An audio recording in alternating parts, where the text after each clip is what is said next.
Hello everyone and welcome back to Let's Play Pokemon SoulSilver. In the last part, we finally ventured east of New Bark Town and found ourselves on our path to the Pokemon League, finding ourselves even in Kanto again in the process. And now it's time for Victory Road, the final challenge before the Elite Four and Champion in every game. A semi-maze-like dungeon that requires a good amount of use of HMs. Namely, you're going to want to have, I believe, Strength and Rock Smash around to get everything here. With that said, this is probably one of the most straightforward victory roads in the series. There's no real hard puzzles in it. It's mostly just a maze of sameness, and there's not even a lot of Pokemon in here. You can find usually higher leveled evolved Pokemon overall. Golbats, Gravelers, Donphans or Ursarings depending on your version, Onyxes, and Rhyhorns occasionally. Meaning, if you got a water type, feel free to use them here for leveling, because they're gonna probably clean some house up. With that said, I do love the music here. Victory Road has always been kind of a spotty experience in my experience, as redundant as that sounds, as sometimes you get a genuinely kind of interesting dungeon layout. For instance, the Gen 1/Gen Fire Red Leaf Green version of it, where you have to actually use HMs to solve puzzles to get through, but other times it's just a straightforward path with not much variance on where you can go, like the one from memory that was in Gen 7, and even a little bit in Gen 6. My favorite overall Victory Road is probably between Gen 5 and, from memory, Gen 4s? Gen 3s I don't like, because that requires use of way too many HMs. In fact, let me look up Gen 4 Victory Road. I forget the layout of this one off the top of my head. Let's see. Which one was this? Okay, yeah, this one. I remember some floors of this being annoying, especially the giant maze-like floor, very oddly reminiscent of Cerulean Cave in some regards. That one's kind of rough, because there's a lot of battles in that one. With that said, this is also a dungeon where if you like using the item finder and the dowsing machine, you're going to be using it a lot, because there's a surprising amount of hidden items in here.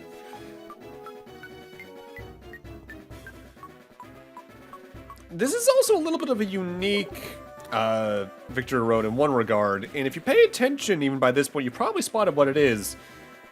This, I believe, is the only Victory Road without any trainers. Bit of a weird design decision, that, huh? Wonder why. I say, knowing exactly why it is, as odd a reason as it is.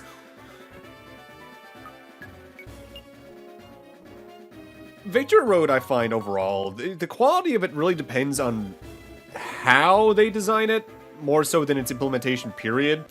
Like I just said, Gen 3s is easily my least favorite, because I believe that requires uses of 3/4 of the HMs.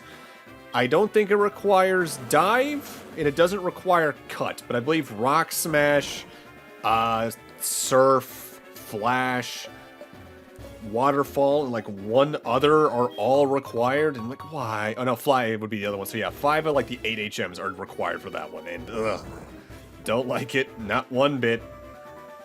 Plus, at least in the original Gen 3, they place the like important fight in it really inconsistently, because in Emerald they place it way too early in there, but in Ruby Sapphire it's in the right place, then they put it back there in Oras. I'm like, man, this is weird. Also, for the purposes of using Rock Smash for like the one time I need to use it, no, the 2 times I need to use it for items in here, I have officially taught that to Graham as well, so I think every move his now is a HM, because I believe his move layout is Surf, Waterfall, Whirlpool, and Rock Smash. Bit of a shame, because Red Gyarados from the start has like Twister and stuff, so you have a Dragon-type move if you need it, and you would probably for Claire's gym. But I just had other priorities. With that said, I do recommend exploring the area, as A, a lot of the items you get here are good anyway, usually high-tier healing items or PP restoratives. Or things like a PP up, which is going to be really good for the thing I'm about to talk about. The main item I would recommend grabbing here is you can find a very important TM here. At least if you like high damage physical moves. You can find the TM for Earthquake. And might as well talk about it while I'm leading up to it. Earthquake is a ground type move with very high power and 100% accuracy. At least base accuracy, it's not a guaranteed hit. It can hit Pokemon during Dig for extra damage. The biggest problem with it is that there's an entire type that's completely immune to it. But even then, that doesn't matter. It's a very good physical attacking move. If you got good Pokemon with high physical attacks, like an Ursaring, I would recommend finding it right here. This is a move that is more or less just universally good outside of doubles, because it can hit your partner in a double battle. But in case you throw out a flying type, you don't need to worry about that. I do find it interesting looking more into it. I've realized over the past couple of months that my mentality with Pokemon's always been focused on the single player, and that even goes into like thinking of the games more in single battles, but looking at how they make movesets and held items, they really give some focus to double battles, which given that they've been around as long as abilities, I guess that makes sense, because I think even some like the Pokemon World stuff is primarily focused on doubles. A certain Pachirisu event that is over 10 years old at this point comes to mind. Dark Pulse is a good Dark move TM. Now, we're coming up on the end of Victory Road. I recommend saving for reasons, if you like saving your money. Hey there, man, been a while. Hold it. Are you going to challenge the Pokemon League? Victory Road's at its end, for sure. But did you notice? You didn't see any real trainers on the way, did you? Man, they were all spineless. Well, the fact that you've come this far means you're not one of them. But your journey ends here. Because right here, right now, I will crush you. Sure thing, Silver. Time for round 5. And I believe this is his first round with a full team of Pokemon. Because he's now added one final mod to his team. Starting out, he's throwing out his Sneasel, Inner Focus for its ability, Feint Attack, Icy Wind, Fury Swipes, and Quick Attack, with that said being Dark Ice, a good fighting type move, or fire type move will take it down pretty easily. This particular fight isn't too much harder than the Goldenrod Tunnel one, if only because as well, he hasn't gotten much of a level boost. Like, yeah, it's about 6 levels, but by this point, you've probably gotten more than that yourself, for more or less everyone in your team. Which reflects a problem, again, that I've offhandedly mentioned a couple times that the Johto campaign has. I'll talk more about that during the credits. But the endgame here starts to emphasize it a little bit, even with the minor alterations to levels. Next up, after the Sneasel, he is going to be throwing out his Feraligatr. Now leveled 40 from memory, still has Taunt for its ability, so be careful when you get it low on HP. Waterfall, Slash, Ice Fang, and Crunch, a very good moveset for a Feraligatr, honestly. But a solid special move will probably take it out, especially if it's Grass or Electric.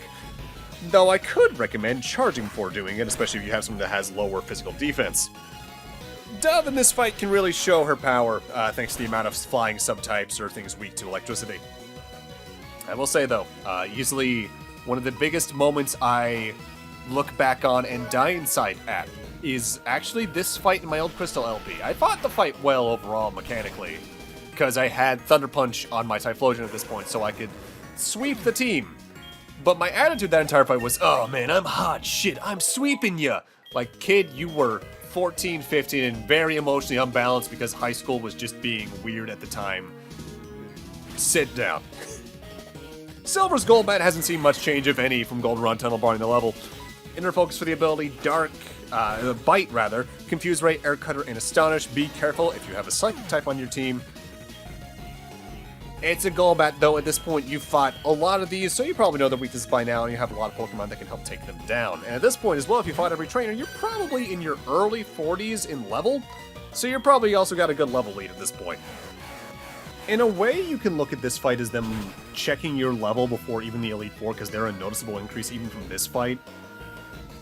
If you're trying to level grind at this point, though, I'd recommend either using Victory Road itself and its wild Pokemon, or heading over to the patch of grass up the waterfall on the route west of Cianwood, as there's decently leveled Miltanks there who give a good EXP yield, but if the Dittos transform into your own Pokemon, they're also going to give a good yield from that.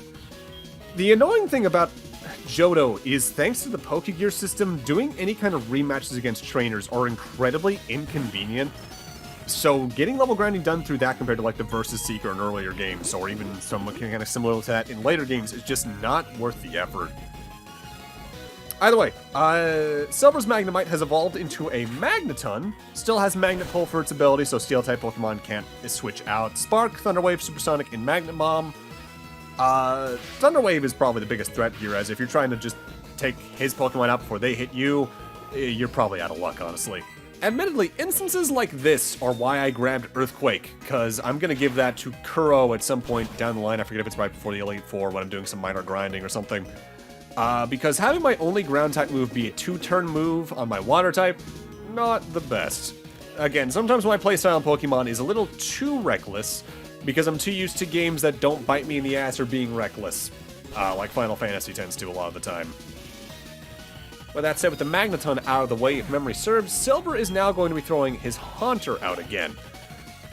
His Haunter still got Levitate for its ability, because they seldom ever change abilities in Pokemon. Curse, Mean Look, Confuse Ray, and Shadow Ball.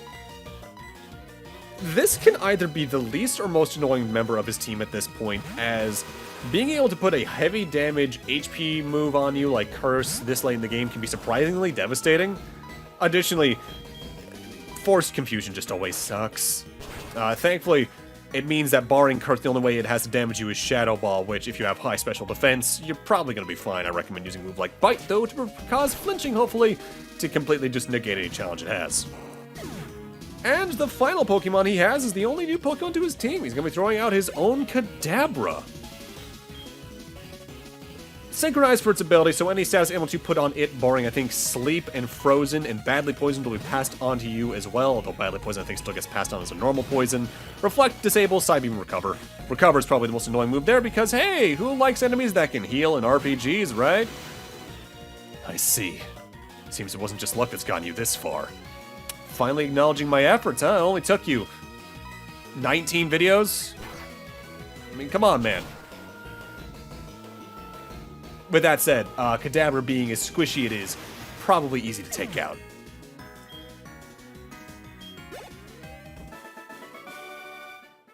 I couldn't win. I gave it everything I had. What you possess, and what I lack. I'm beginning to understand what that dragon tamer said to me. Well, it only took you, again, 19 videos. I haven't given up on becoming the greatest trainer. I'm going to find out why I can't win and become stronger. When I do, I'll challenge you. I'll beat you down with all my power. Huh. You keep at it until then. I do admire one thing about Silver, and that he at least has some form of character arc, even though it's kind of a bit too long-winded for its own good for what it is. With that, though, we've reached the Indigo Plateau. Our final challenge as a not a gym leader, a Pokemon trainer in Johto lies before us. And like every other Pokemon game, the Pokemon League itself is fully stocked. Pokemon Center, a Pokemart that sells the best items in the game. This is an excellent point to grind if you need to. In fact, I'm going to be doing just that after I purchase some items at the Pokemon Mart here. I would recommend going here in Heart Gold SoulSilver up to at least 45, 46 if you want to be super comfortable. If you're very cocky or confident in yourself, I'd recommend 43 or 44 at the highest. But yeah, you can buy Ultra Balls here, but this is the only market in the game you can buy full restores, which are max potions that also heal any given status ailment, as well as revives at a consistent rate. I'd recommend pumping any money you got in this point into Hyper Potions, full restores, and revives, as with the amount of gauntlet we got coming up on us, where we got 5 fights in a row with no break against high-level Pokemon, you're gonna want some high-level stuff. With that said, let's talk about the grinding. I am going up to 43 with everyone except Graham, because they're not part of my main team. I'm going to be bringing back in Blaze, because Blaze wasn't in my team for all this. 43 is where I'm going just because I felt like I could get enough experience from the actual Elite Four to be at a comfortable level for the actual champion. But along the way... Oh, hi, Kyle. This is Warden Balba. Sorry to have kept you waiting. I finally come up with the next test. I'll give you more details at the Safari Zone. See you there! Along the way with grinding, I actually ended up crossing the 3-hour threshold for Balbo to call us for the second test at the Safari Zone. We'll do it in a few parts though, we got bigger things to talk about. So let's take a look at what everyone's looking like move and stat-wise. The big thing I did at this point was give items out to people, like the Amulet coin to Blaze to increase my money yield, Quick Claw to things like Dove to help with their speed problems. I was ultimately trying to power up moves that I only have 1 or 2 types of on my team, like Black Glasses for Kenny with Dark-type moves, Never Melt Ice for the Ice-type move on Chris. It's really up to your own playstyle what Pokemon you have, but that's what I'm going with for my Pokemon team setup. Once you enter this door, you'll be facing one of the Elite Four. They're really tough. You cannot exit once you enter. Are you ready? Be courageous and go for it. Let's begin the first of the final challenges that the game has for us, because there's a surprising amount in this one. Welcome to the Pokemon League. Allow me to introduce myself. I am Will. I've trained all around the world, making my Psychic-type Pokemon powerful. And at last, I've been accepted into the Elite Four. I can only keep getting better. Losing is not an option.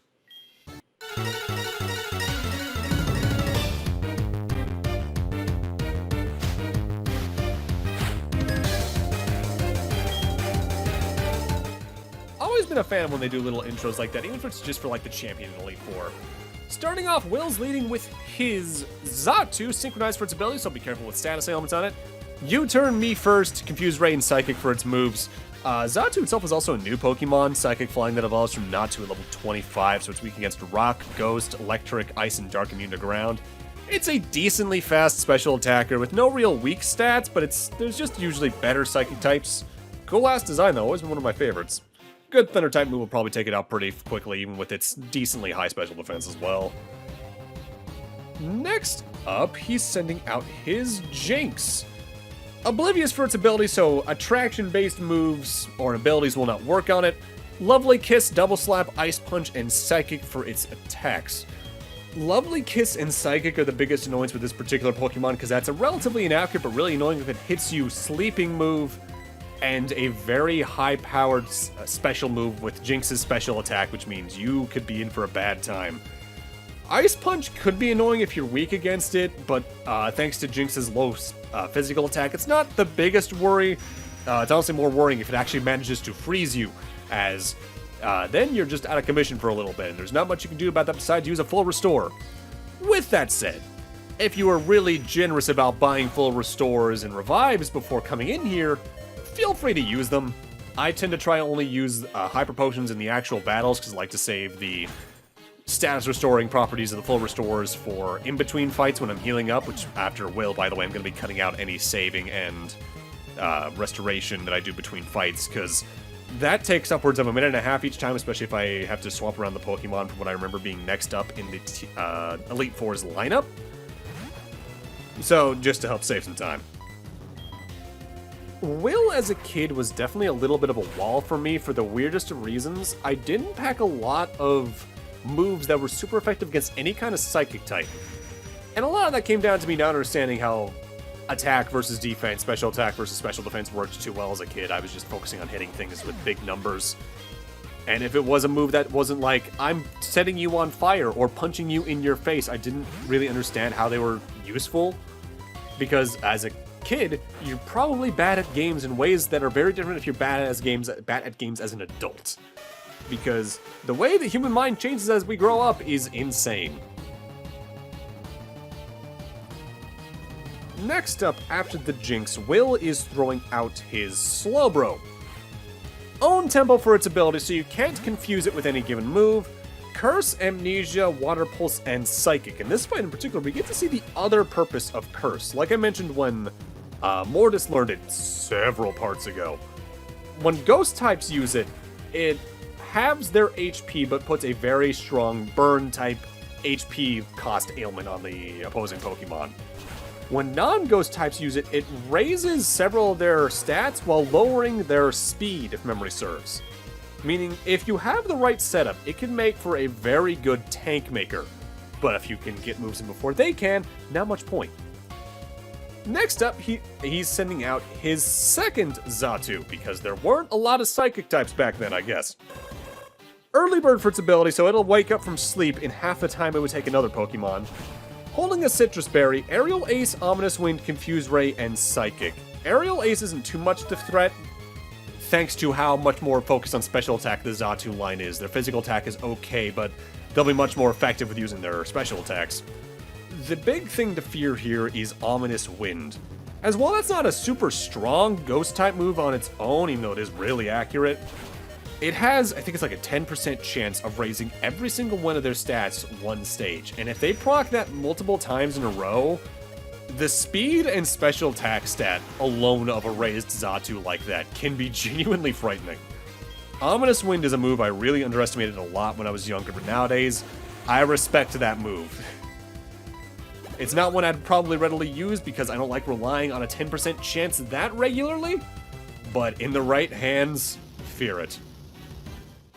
Or breathe fire and set the bird on fire and make yourself some fried chicken. Either way, you're probably gonna get something good out of it.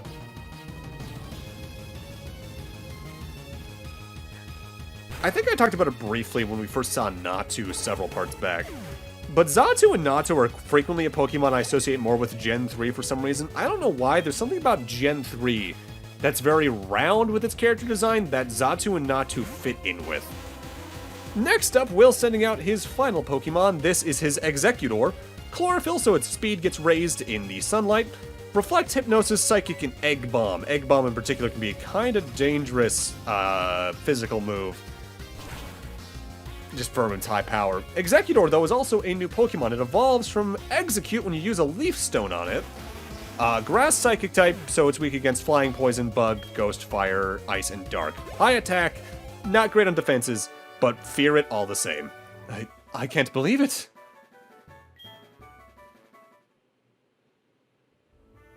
Even though I was defeated, I won't change my course. I'll continue battling until I stand above all trainers. Now move on and experience the true ferocity of the Elite Four, even though I think you're probably the hardest member until the last member. And this is a little bit of a familiar face, ain't it? I am Koga of the Elite Four. I live in the shadows, a ninja. My intricate style will confound and destroy you. Confusion, sleep, poison. Prepare to be the victim of my sinister techniques. Pokemon are not merely about brute force. You shall see soon enough.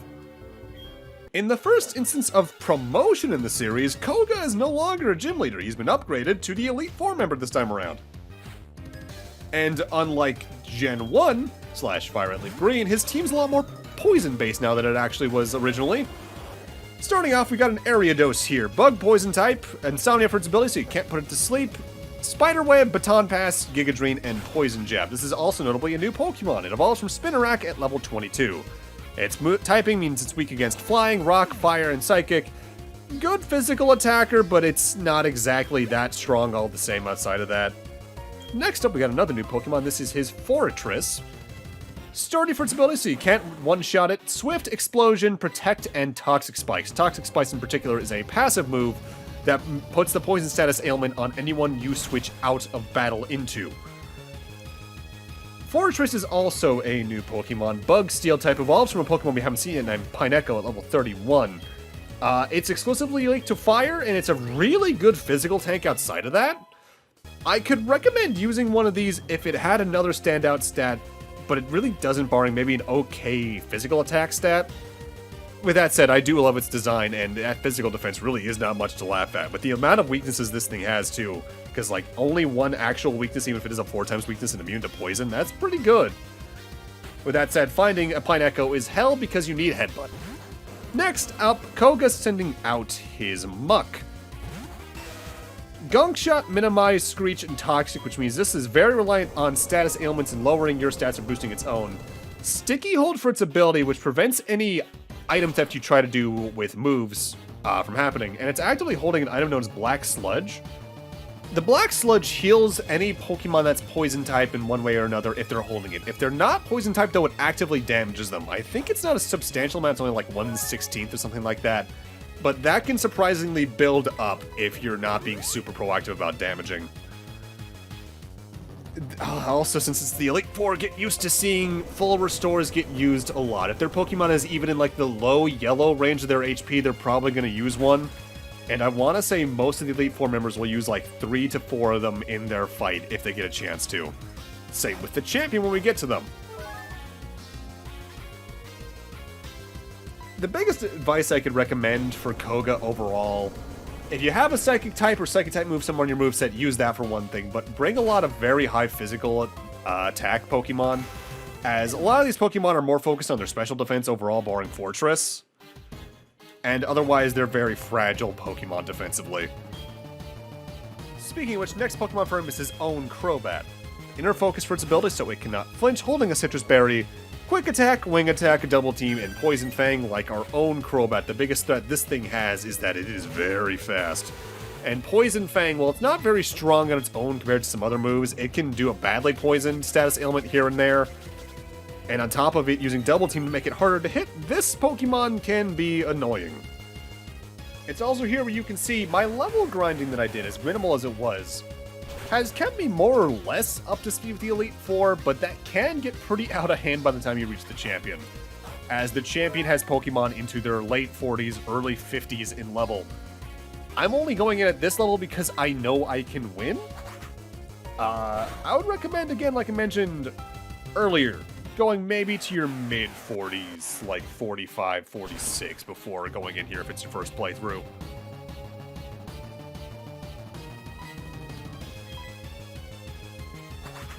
By and large, though, Koga, not as hard of a fight as Will. Again, I think the hardest Elite Four member after Will is the final member of the Elite Four. The middle two kind of go by the wayside, especially with my general team choices. Time for his final Pokemon, though. This is his Venomoth. Shield Dust for its ability, which prevents additional effects from moves, like Ice-type moves being able to freeze you, or some moves lowering your stats if they hit. Bug Poison type that evolves from Venonat at level 31, meaning this is weak against Flying, Rock, Fire, and Psychic. Venomoth's almost identical to Xatu in a couple of ways. Good special attack, good speed. No real weak stats outside of that. Like, it's got like some of its stuff in its 60s, but since its highest stats are in its 90s, that's not too bad in comparison. This particular Venomoth has Psychic, Gust, Supersonic, and Toxic. Psychic and Toxic are probably the biggest annoyances there, unless Supersonic manages to proc and hit. But because it's a bug type, it's also not that defensive. Ah, you've proven your worth. I subjected you to everything I could muster, but my efforts failed. I must hone my skills. Go on to the next room, put your abilities to the test. But with that, I'm going to need to end this off here. Thank you guys for watching, and in part 21, the final Elite Four members and the champion. See you guys then.